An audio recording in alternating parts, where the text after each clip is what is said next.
Hello student मैं जीवन शर्मा और तुम्हारे चाय आसा ज्ञान सेतु आज आम नवम श्रेणी अनुशीलनी 2.2 क्वेश्चन नम्बर 1, 2, 3 आलोचना करिम। तो बोला आज भिडिओटी आरम्भ करूँ। क्वेश्चन नम्बर 1 दिया आछे x³ + 3x² + 3x + 1 तलर बहुपदेरे हरण करिले पुआ भागशेष निर्णय करा। एतिया आमाक किछुमान यात बहुपद दिया आछे जी x + 1 x - 1/2 এনেকে এই বহুপদ বিলাকে যেতিয়া আমি এই বহুপদক হৰণ কৰো তেতিয়া হলে আমি ভাগশেষ কিমান পাম। এতিয়া ভাগশেষ উলোৱাৰ দুটা পদ্ধতি আছে। এটা হৈছে হৰণ পদ্ধতি, আনটো হৈছে এই বহুপদৰ শূন্য উলিয়াই আমি px ত পাতি দিব লাগে, হয়নে? তো আমি এতিয়া কি কৰিম, এই বহুপদৰ মানে আমাক যিখিনি অপশনাল বহুপদ দিয়া আছে x + 1 x - 2 এইখিনি কুৱেশ্যনৰ বহুপদ বিলাকৰ আমি শূন্য উলিয়াম এটা এটাকে আৰু সেই শূন্য বিলাক আমি এই বহুপদত পাতি দিম। তেতিয়া যিমান উত্তৰ ওলাব সেইটোই হ'ব আমাৰ নিৰ্ণয় ভাগশেষ। কুৱেশ্যন নম্বৰ 1 দিয়া আছে x + 1 এৰে ইয়াক হৰণ কৰোতে পুৱা ভাগশেষ কিমান হ'ব, হয়নে? আমি ধৰি লওঁ p of x = x³ + 3x² +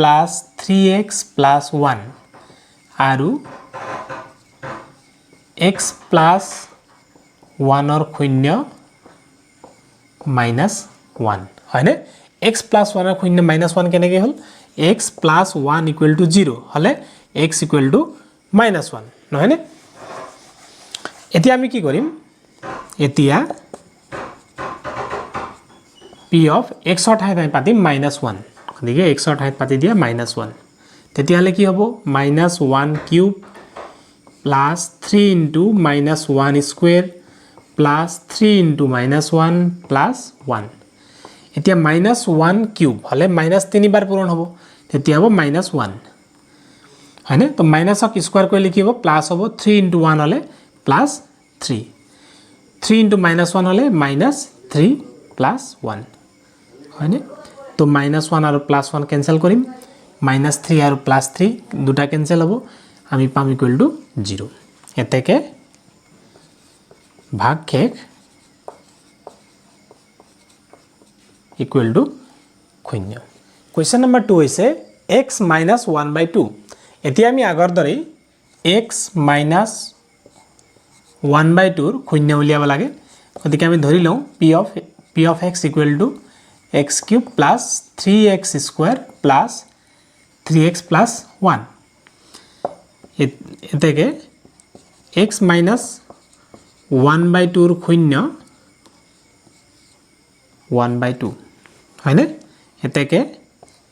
p of x = কিমান হ'ব, ইয়াত আমি পাতি দিম। এতিয়া p of x ৰ ঠাইত আমি পাতিব লাগিব 1/2, মানে x ৰ মান হৈছে 1/2 এতিয়া। তো 1/2³ + 3 × 1/2², হয়নে? প্লাছ 3 × x ৰ মান হৈছে 1/2 + 1। এতিয়া 1/2 কিউব কৰোঁতে 1কো কিউব কৰিম আৰু 2কো কিউব কৰিম। 1ক কিউব কৰিলে হ'ব 1, 2ক কিউব কৰিলে হ'ব 8 প্লাছ 3 × 1ক স্কোৱাৰ কৰিলে হ'ব 1, 2ক স্কোৱাৰ কৰিলে হ'ব 4 প্লাছ 3 1ৰ লগত পূৰণ হ'ব, 3 × 3 তলত থাকিব 2 প্লাছ 1, 1/8 প্লাছ 3 1ৰ লগত পূৰণ, 3 × 3 তলত 4 প্লাছ 3/2 প্লাছ 1, হয়নে? এতিয়া ইয়াত চোৱা, ইয়াত আটাইকেইটা ভগ্নাংশ আছে, গতিকে ভগ্নাংশৰ যোগ আৰু বিয়োগত আমি কি কৰোঁ,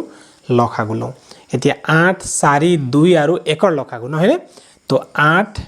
4, 2 লসাগু, 1ৰ লসাগুটো একেই হ'ব, গতিকে আমি 8, 4 আৰু 2 ল'ম। 8, 4 আৰু 2 লসাগু হ'ব 8। এতিয়া কেনেকৈ হ'ব তোমালোকে মই ইয়াতে উলিয়াই দেখুৱাই দিছোঁ। 2ৰে 8ক 4 বাৰ যাব, 2ৰে 4ক 2 বাৰ যাব, 2ৰে 2ক এবাৰ যাব। আকৌ কৰা, 2ৰে 4ক 2 বাৰ, 2ৰে ইয়াক এবাৰ, 2ৰে এবাৰ। তো 2 × 2 = 4, 4 × 2 = 8। তেতিয়াহ'লে 8 আমি লসাগু ল'লোঁ। এতিয়া লসাগু লোৱাৰ পিছত আমি কি কৰিম, 8ৰে 8ক হৰণ কৰিম। 8ৰে মানে হৰই লসাগুক হৰণ কৰিম। তাৰপিছত যিমান ওলাব সেইটো লৈ লবৰ লগত পূৰণ কৰিম 8 8ক যাব এবাৰ 1 এগুণ 1 বুজি পাইছানে প্লাস 4 8ক দুবাৰ যাব 2 3 গুণ 6 প্লাস 2 8ক 4 বাৰ যাব 4 3 গুণ 12 যোগ ইয়াৰ তলত 1 এটা আছে নহয় এই 1 এ 8ক কৰা 8 বাৰ যাব 8 এগুণ 8 তেতিয়া হলে কিমান পাম 12 8 20 20 6 26 26 1 27 27/8 অর্থাৎ x - 1/2 রে যদি আমি ইয়াক হরণ কৰো তেতিয়া হলে আমি ভাগশেষ পাম 27/8 কোশ্চেন নম্বৰ 3 দিয়া আছে x এতিয়া আমি x ৰে যদি x³ + 3x² + 3x + 1 হৰণ কৰো তেতিয়া হলে ভাগশেষ কিমান পাম আমি উলিয়াম তো p of x আমি ধৰি লৈছো p of x = x³ + 3x² + 3x + 1 আৰু x ৰ শূন্য 0 নহয় নে মানে x = 0 বুজি পালা তেতিয়া হলে আমি x ৰ ঠাইত এতিয়া আমি কি বহুৱাম শূন্য বহুৱাম তো 0³ + 3 পূৰণ 0² + 3 পূৰণ 0 + 1 নহয় নে ইয়াত ব্ৰ্যাকেট ক্লোজ কৰি দিয়া 0³ হলে 0 প্লাস 0² হলে 0 হ'ব তো 3 * 0 হলে 0 প্লাস 0 * 0 হলে সরি 3 * 0 হলে 0 প্লাস 1 ইকুয়াল টু কিমান পাম 1 পাম অর্থাৎ যদি x এৰে আমি ইয়াক হৰণ কৰো তেতিয়া হলে আমি ভাগশেষ 1 পাম এটা ইয়াত লিখি দিয়া ভাগশেষ ইকুয়াল টু 1 এতিয়া আমি কোশ্চেন নম্বৰ 4 কৰো 4 দিয়া আছে x + π ৰে যদি আমি এই বহুপদ px ক যদি আমি হৰণ কৰো তেতিয়া হলে আমি ভাগশেষ কিমান পাম তো বলা চাও ধৰো আমি px = x³ + 3x² + 3x + 1 বুলি ধৰিয়ে থৈছো আৰু x + π ৰ শূন্য কিমান হ'ব -π হ'ব নহয় নে তেতিয়া হলে আমি x ৰ ঠাইত এতিয়া পাতিম -π তো আমি x ৰ ঠাইত বহুৱাই দিও -π³ + 3 * x ৰ ঠাইত কি হ'ব -π² + 3 * x ৰ ঠাইত বহুৱাম -π + 1 নহয় নে তো -π 3 বাৰ যদি পূৰণ হয় তেতিয়া হলে মাইনাসে হ'ব -π³ তাৰ পিছত মাইনাসক স্কয়াৰ কৰিলে কি হ'ব প্লাস হ'ব তেতিয়া হলে +3π² - 3 * π হলে 3π + 1 যেহেতু এই চাৰিওটা পদেই অসদৃশ হয় গতিকে আমি ইয়াত যোগ বা বিয়োগ ইয়াৰ পিছত কৰিব নোৱাৰো তেতিয়া হলে আমাৰ ভাগশেষ হ'ব এতেকে ভাগশেষ ইকুয়াল টু -π³ + 3π² - 3π + 1 হ'ব এটো হ'ব আমাৰ নিৰ্ণয় ভাগশেষ কোশ্চেন নম্বৰ 5 চোৱা 5 ত দিয়া আছে 5 + 2x এতিয়া এই বহুপদৰে আমি ইয়াক হৰণ কৰিলে বহুপদটোৰ ভাগশেষ কিমান হ'ব গতিকে আমি ইয়াক কি কৰিম ইয়াৰ প্ৰথমে শূন্য উলিয়াম আৰু এই বহুপদত পাতি দিম তেতিয়া হলে 5 + 2x ৰ শূন্য কিমান হ'ব -5/2 5 + 2x = 0 2x = কি হ'ব -5 হ'ব আৰু x = হ'ব 5/2 নহয় নে তেতিয়া হলে আমি x ৰ ঠাইত পাতিম -5/2 x³ হলে কোৱা কি হ'ব -5/2³ প্লাস 3 * x² হলে -5/2² প্লাস 3 * x ৰ ঠাইত পাতিম -5/2 প্লাস 1 এতিয়া মাইনাসক যদি আমি 3 বাৰ পূৰণ কৰো অৰ্থাৎ কিউব কৰো তেতিয়া হলে আমি মাইনাস পাম -5 ক কিউব কৰিলে মানে 5 3 বাৰ পূৰণ হ'ব 5 5 5 তেতিয়া হলে হ'ব 125 আৰু 2 কিউব হলে কিমান পাম 8 প্লাস 3 * মাইনাসক স্কয়াৰ কৰিলে হ'ব প্লাস তো 5 স্কয়াৰ হলে হ'ব 25 আৰু 2 স্কয়ার হলে হ'ব 4 -5 3 গুণ 15 / 2 প্লাছ 1 এতিয়া চোৱা মাইনাছ 125 ডিভাইড বাই 8 প্লাছ 3 ইনটু 25 হ'লে 75 ডিভাইড বাই 4 মাইনাছ 15 বাই 2 প্লাছ 1 হয়নে এতিয়া আমি আগৰ দৰে আগতে এবাৰ কৰিছিলো আমি 8 4 আর 2 লখাগু কিমান পাইছিলো 8 পাইছিলো 8 এ 8 যাব এবাৰ যাব ন তো 125 হ'ব মানে 1 পূৰণ 125 প্লাস ইয়াৰ আগত মাইনাস আছিল 4 8 কে বাজাব দুবাৰ যাব গতিকে 2 * 75 হলে 150 মাইনাস 2 8 কৰা 2 8 যাব 4 বাৰ 4 15 60 প্লাস 1 8 যাব 8 8 গুণ 8 এতিয়া আমি কি কৰিম যিখিনি ধনাত্মক সংখ্যা আছে সেইখিনি প্ৰথমে প্লাস কৰিম আৰু যিখিনি ঋণাত্মক আছে সেইখিনিও তাৰ পিছত যোগ কৰি প্লাস কৰি দিম 150 প্লাস 8 হলে 158 এই দুটা প্ৰথমে মই প্লাস কৰি ললো তাৰ পিছত এই দুটা মাইনাসত আছে নহয় সেই দুটাও মাইনাস দি প্লাস কৰিলাম মানে 125 আৰু 60 কি হ'ব প্লাস হ'ব কিন্তু দুইটা মাইনাস আছে গতিকে মাইনাসত প্লাস হ'ব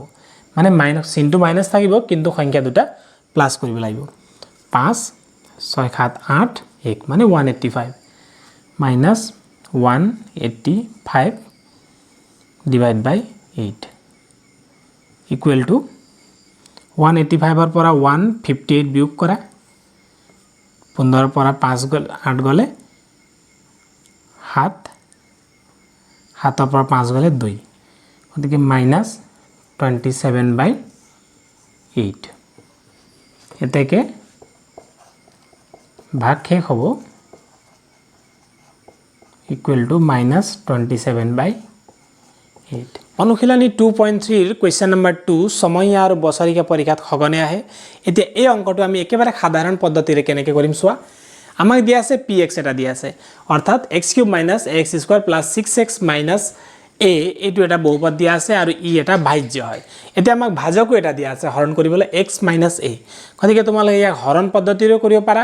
নাইবা আমি যেনেকৈ কোৱেশ্চন নম্বৰ 1 ত কৰিছিলো তেনেকৈ x - a অৰ্থাৎ ভাজকৰ আমি শূন্য উলিয়াম আৰু সেই শূন্যটো এই বহুপদত পাতি দিম তো বলা চাও কেনেকৈ আমি ধৰি লওঁ p of x equal to x³ - ax² plus 6x - a বুলি ধৰি ললো হয়নে এতিয়া আমাৰ ভাজকৰ শূন্য উলিয়াম x - a ৰ শূন্য কি হ'ব এতিয়া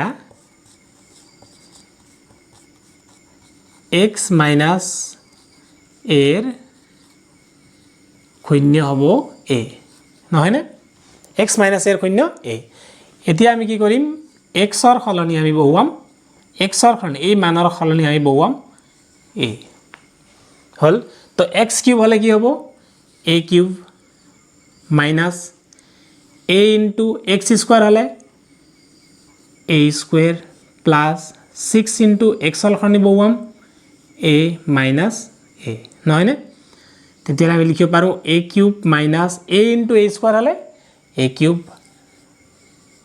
plus 6a আছে 6a minus a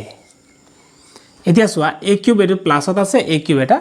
কিয়ত আছে মাইনাসত আছে গতিকে প্লাস আৰু মাইনাস দুটা সমান আছে গতিকে কটাকটি গল তো 6x ৰ পৰা a গলে মানে 6টাই আছিল ইয়াৰ পৰা এটা গলে থাকিলে 5টা 5a তেতিয়ালে ভাগ শেষ হ'ব ভাগ শেষ equal to 5a তাই px বল ধৰি লওঁ ধৰো px equal to 3x³ plus 7x নহয়নে এতিয়া 7 plus 3x ৰ শূন্য কিমান হ'ব শূন্য equal to 7 plus 3x equal to 0 তো 3x equal to -7 নহয়নে x equal to কি হ'ব -7/3 তেতিয়া লিখিব পাৰো -7/3 এতেকে p x ৰ সলনি মই এতে বহুৱাম -7/3 equal to 3 into x cube হলে কি হ'ব এক্সৰ মানটো -7/3 কিউব প্লাস 7 ইনটু -7/3 বুজি পালা এতিয়া আমি এক্সৰ মানত -7/3 পাতি দিলো 3 ইনটু -7 এতিয়া তিনিবাৰ পূৰণ হ'ব 3 কিউব মানে -7 ইনটু -7 ইনটু -7 তেতিয়ালে হ'ব মাইনাসে হ'ব এতিয়া 7 ইনটু 7 ইনটু 7 কৰা 49 into 7 equal to 343 343 divide by 3 cube হলে কিমান হ'ব 27 প্লাসে মাইনাসে মাইনাস 7 7 গুণ 49 ডিভাইড বাই 3